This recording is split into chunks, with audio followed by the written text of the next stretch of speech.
ভাইরা আমার, এই যে বলতেছিলাম প্রাকৃতিক ঘটনা, যে কত সুন্দর আমাদের গ্রাম। এই গ্রাম আসলে খুবই সুন্দর লাগে, গ্রামকে বলা যায় না। আপনি যে আসছি গ্রামে, শহরে এই যে মনে করেন যে খুবই ক্লান্ত শ্রান্ত ঘেমে ঘুমে আসছি, কিন্তু গ্রামে এসে একটা গোসল দিছি, মনটা যেমন ফ্রেশ, শরীরটা ফ্রেশ হওয়ার পরে অটোমেটিকলি মনটা ফ্রেশ হয়ে গেছে, যে খুবই ভালো লাগছে। এই যে প্রাকৃতিক দক্ষিণে হাওয়া বইছে গায়ে, খুবই ভালো লাগছে। ভাই আপনাদেরকে আরো কিছু দেখাবো। আমার ইচ্ছে গেছে আজকে সারা রাত এই ঘরটার মধ্যে ঘুমায় থাকি। কত সুন্দর বাতাস, কত নিরিবিলি। দেখেন মনে হচ্ছে যে এসি ফিট করা সাইডে দিয়ে এরকম, এই দিক দিয়েও বাতাস আসতেছে। দেখেন আমার হাত বাড়াইছি, এই দিকেও বাতাস আসতেছে, হ্যাঁ পিছন দিকে ইনশাল্লাহ বাতাস।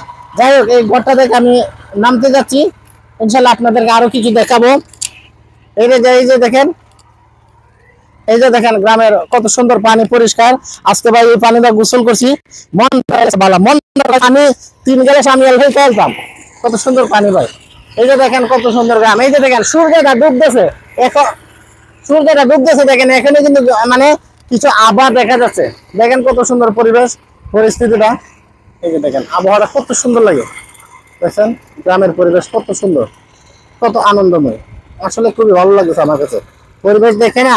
এই যে আরেক লোক ইনশাল্লাহ টিলার দিয়ে এটা হাল চাষ করতেছে। যাই হোক, আমরা আরেকজন দেখতে পাচ্ছি, এখানে রয়েছে একজন জেলে, সে আসলে এখান থেকে মাছ ধরতেছে নদী থেকে। আসলে গ্রাম কি বলবো, গ্রাম কি নিয়ে বললে আসলে সারাদিন বললেও শেষ হবে না। যাই হোক, ক্ষমা। এখানে যে আমি আরেকটা দেখতেছি ভগবান দিয়ে সাথে করে রয়েছে, আবার ভগবানের মাথাতে একটা কুড়াও দেখা যায়। আচ্ছা যাই হোক, এটা মনে মূর্তি ভাই সেদিকে এসে পড়ছে, আটকে দিয়েছে। এই যে ভাই পরিবেশ পরিস্থিতি, সত্যি গ্রাম আশীর্বাদ স্বরূপ। এরকম গ্রামে ইনশাল্লাহ আপনারা আসবেন।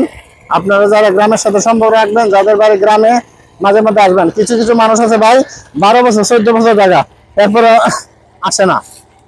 গ্রামটাকে ভালো করেন। ধন্যবাদ সবাইকে।